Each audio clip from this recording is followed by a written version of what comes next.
वक़्तु सूमरो यूनिवर्सिटीज़ जी इंतिज़ामिया खां इन्हनि अमलदारनि जी फ़हरिस्त तलब कई आहे। इन बाबति छा अपडेट्स आहिनि?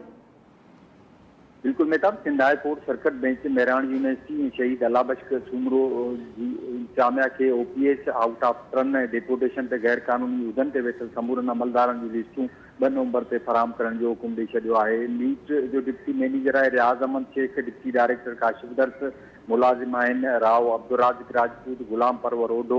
इन्हनि ॿिन्ही यूनिवर्सिटी जी इंतिज़ामिया ख़िलाफ़ धारदार दरख़्वास्तूं दाख़िल करायूं आहिनि। इन्हनि जो उनमें मौक़ुफ़ आहे त काफ़ी अरसे खां प्रोफेसरनि खे इंतिज़ामी उहदनि ते एक्टिंग चार्जूं ॾिनी वियूं आहिनि, जॾहिं त कुझु अमलदार OPS ऐं डेपोटेशन ते बि मुक़ररु थियल आहिनि।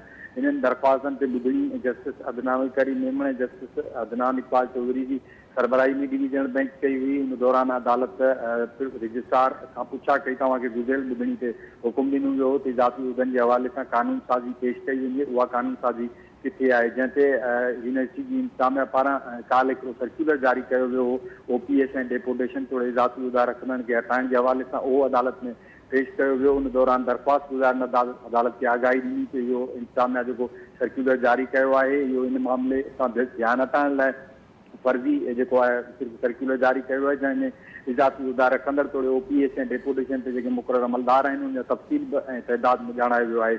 इन ते अदालत अॼु रिमार्क्स ॾिना आहिनि। जस्टिस अदनान करीम मेमण ॿुधायो त हैरानी आहे त 13हीं ग्रेड जो मुलाज़िम जेको आहे 17हें ग्रेड में पहुची वियो आहे। इन जो चवणु आहे त इज़ाफ़ी पोस्टूं रखंदड़ OPS ते मुक़ररु समूरनि अमलदारनि खे हटाइण सां गॾु वाधू पघारूं ऐं मरातूं जेके आहिनि वापसि वरिती वेंदियूं। अदालत जुड़नि जा दलील ॿुधाइनि, उन खां पोइ 2 नवंबर ताईं ॿुधणी मुलतवी कंदे यूनिवर्सिटी जी इंतिज़ामिया खे पाबंद बणायो आहे त ईंदड़ ॿुधणी ते हिन खे समूरा तफ़सील फराहम कनि। जी मेहताब। इम्तियाज़ खोसो, महिरबानी तफ़सील ॿुधाइण जे लाइ।